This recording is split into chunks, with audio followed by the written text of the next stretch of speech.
Good morning সকলকে। তো নিয়ে চলে আসলাম আমি আবার একটা কুকিং ভিডিও।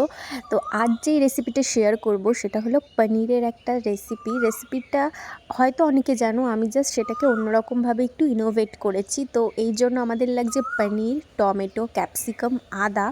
দেখো এটাকে আমি এরকম টুকরো টুকরো করে কেটে নিয়েছি। কিছুটা টমেটো আমি পেস্ট করব আর কিছুটা ওরকমই আস্ত দেবো। একটু আলু, একটু পাকা পাকা লঙ্কা আর একটু চানা।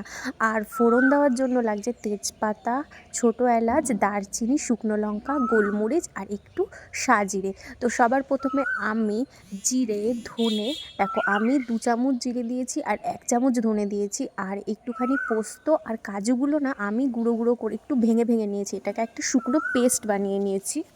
এবার এর মধ্যে আমি কাঁচা পাকা লঙ্কা, আদা আর তার সঙ্গে টমেটোগুলোর কিছু টুকরো দিয়ে ভালো করে একটা পেস্ট বানিয়ে নেব, মিহি পেস্ট। তো দেখো পেস্টটা আমি বানিয়ে নিয়েছি।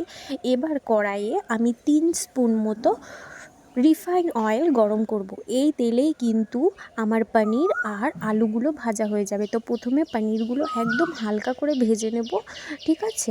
খুব বেশি ডিপ ফ্রাই করব না। আর আমি কিন্তু নুন বা হলুদ কিছু দিচ্ছি না পনিরগুলো ভাজার সময়। আর ভেজেই না সাথে সাথে এটা একটা গরম জলের বোলে রেখে দিতে হবে। এই গরম জলটা আমি করে রেখেছি। এই গরম জলের বোলের মধ্যে রেখে দিলে কি হয়, পনিরটা খুব সুন্দর নরম থাকে। এবার আমি আলুগুলো ভেজে নেব একই তেলে। আলুগুলো ভাজার জন্য আমি এতে একটু নুন আর হলুদ দিয়েছি, তোমরা চাইলে শুধু নুন দিয়েও ভাজতে পারো। ব্যাস, তারপর দেখো যেটুকু তেল আছে সেই তেলে আমি 1 চামচও না তারও কম একটু ঘি দিয়ে নিলাম।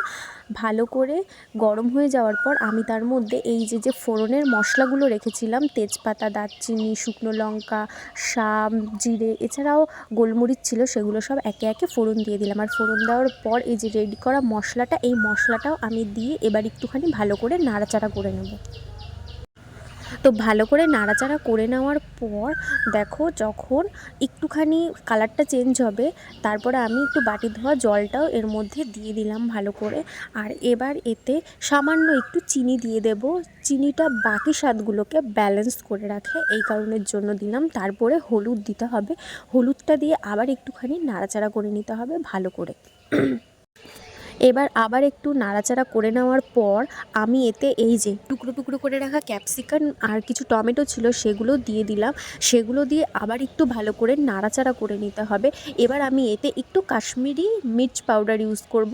ভীষণ সুন্দর একটা কালার আসে, আর ঝাল কিন্তু একদমই হয় না। তো এটা দিয়ে দিলাম, এটার জন্য একটা খুব সুন্দর কালার আসবে। হয়তো ফোনে ক্যামেরাতে অতটা ভালোভাবে কালারটা বোঝা যাচ্ছে না, কিন্তু খুব সুন্দর দেখো একটা কালার এসছে। কিছু কিছুতে বুঝতে পারবে দেখো তোমরা। তো এরপরে আমি যে চানাগুলো সেদ্ধ করে রেখেছিলাম সেই চানাগুলো দিয়ে দিলাম। এই চানাগুলো না দিলে খুব টেস্টি হয়। আর এটা কিন্তু সম্পূর্ণ নিরামিষ একটা রান্না, কোনো পেঁয়াজ রসুন পড়বে না। তো দেখো তারপর আমি একটুখানি লবণ দিয়ে দিলাম। তো লবণটা দিয়ে ভালো করে নাড়াচাড়া করে নেবো এখন। এরপর আমি আলুর টুকরোগুলো দিয়ে এটাকে আবার কষাতে থাকবো।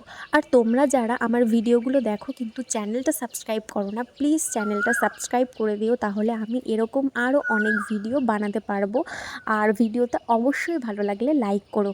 এরপর আমি একটু জল দিয়ে এটাকে কষাতে থাকবো। আর দেখো পনিরগুলো আমি জল থেকে তুলে রেখেছি, দেখো কি পরিমাণ সফট হয়েছে। আর এখনও সেই সফটনেসটা আছে। আর তারপর আমি কি করব, একটু গরম মশলা গুঁড়ো কষানোর সময় দিয়ে দেবো আর তারপর নাড়াচাড়া করতে থাকবো। আর যদি সম্ভব হয় তোমরা কে কোথা থেকে ভিডিওটা দেখছো অবশ্যই আমায় কমেন্টে জানিও। আর তারপর আমি পরিমাণ মতো জল দিয়ে ঢাকা চাপা দিয়ে দিলাম এই ভেতরে চানা আর আলুটা সেদ্ধ হওয়ার জন্য। তো ঢাকা খুলে এখন আমাদের দেখে নিতে হবে যে আলুগুলো ঠিকঠাকভাবে সেদ্ধ হয়েছে নাকি আর চানাগুলো কীরকম সেদ্ধ হয়েছে। তো এখন আমি একটুখানি আলুগুলো ভেঙে দেখে নেব যে আলুটা ঠিকঠাকভাবে সেদ্ধ হয়েছে নাকি। তো দেখো আমি 2-3টে আলু ভেঙে ভেঙে দেখে নিলাম যে আলু ভালোই সেদ্ধ হয়ে গেছে আর চানাও সেদ্ধ হয়ে গেছে। যদি এই সময় মনে হয় আরও একটু জল লাগবে তোমরা চাইলে দিতেই পারো, কিন্তু আমি এটা গা মাখা করব, একদম মাখা মাখা হবে। আর এটা কিন্তু মাখা মাখা খেতেই ভালো লাগে। এবার আমি দেখো এতে পনিরগুলো দিয়ে দেবো একে একে। আর পনিরগুলো দিয়ে সেরকম বেশি কাজ নেই, পনিরগুলো দিয়ে সেরকম বেশি নাড়াচাড়া করবে না, হালকা একটু নাড়াচাড়া করে নেবে, নাহলে পনিরগুলো না ভেঙে যেতে পারে। এবার এতে 1 চামচ মতো ঘি দিয়ে নিতে হবে, আর নামানোর আগে একটুখানি গরম মশলা দিয়ে দেবো। সেটা শাহি গরম মশলাও তোমরা ইউজ করতে পারো, আমি নর্মাল গরম মশলাই ইউজ করেছি। তো এটাকে ছড়িয়ে দিয়ে ঢাকা দিয়ে একদম গ্যাস অফ করে কিছুক্ষণ রেখে দেবো। আর দেখো কি দারুণ দেখতে হয়েছে। এটা ভাত, রুটি, পরোটা, লুচি সব কিছুর সাথে ভালো লাগবে। তো দুপুরবেলা লাঞ্চে এটা আমি ভাতের সাথেই খেয়েছিলাম, আর রাতে খেয়েছিলাম রুটির সাথে। সত্যি অসাধারণ হয়েছিল, মাস্ট ট্রাই।